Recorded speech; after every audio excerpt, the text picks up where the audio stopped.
Hello বন্ধুরা, তোমরা কেমন আছো? আমরা খুবই ভালো রয়েছি। আর আমরা সুন্দরবন গেছিলাম, তোমাদের অনেক ভিডিওই আলপনা শেয়ার করেছে, তোমরা দেখেছো।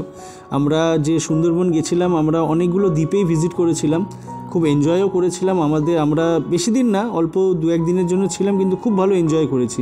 আর বেশি এনজয় করে হচ্ছে ম্যানগ্রোভ, কারণ ম্যানগ্রোভটা যে সুন্দরভাবে সুন্দরবনটা ধরে রেখেছে, এটাই হচ্ছে কিন্তু দেখার। অনেকে বলে সুন্দরবনে যাব, বাঘ দেখব, এই দেখব, বাট নয়। কারণ সত্যি কথা বলতে গেলে বাঘের দেখা আমরা পাইনি, তবে আমরা যেটা পেয়েছি সেটা হচ্ছে ম্যানগ্রোভের সৌন্দর্য। এবং অনেক ছোট ছোট ভিডিও এর আগে আলপনা তোমাদেরকে দেখিয়েছে, তোমরা দেখেছো।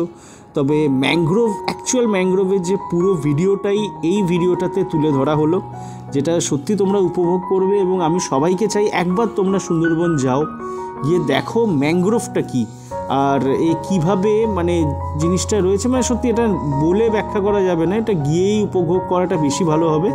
তাই খুচরো ছোট ছোট ভিডিও ছেড়ে বললাম একটা বড় ভিডিও তোমাদের দেখাই। আর মেনলি হচ্ছে আমরা যখন বোটে করে যাচ্ছি, দুদিকের যে ম্যানগ্রোভের সৌন্দর্য, এত বড় একটা খাল বলতে পারো, নদী বলতে পারো, এবং এত সুন্দর একটা দৃশ্য, এটা সত্যি কথা বর্ণনা করা যায় না, এটা গিয়েই দেখতে হয়।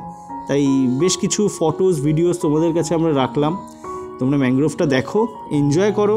আর হোপফুলি আমি চাই তোমরা একবার ফিজিক্যালি এখানে গিয়ে দেখো ম্যানগ্রোভটা অ্যাকচুয়ালি কী, সত্যি খুব এনজয় করবে। আর পারিপার্শ্বিক সৌন্দর্য তো যথেষ্ট আমরা এনজয় করেছি, উপভোগ করেছি, জু ভিজিট করেছি। আর কি বলবো, সত্যি খুব ভালো লেগেছে। আর মেনলি হচ্ছে ওয়াচ টাওয়ার থেকে পুরো জিনিসটা দেখা খুব ভালো লেগেছে। প্লিজ শেয়ার অ্যান্ড সাবস্ক্রাইব করো, আর ডেফিনেটলি কমেন্টে আমাদের জানিও কেমন।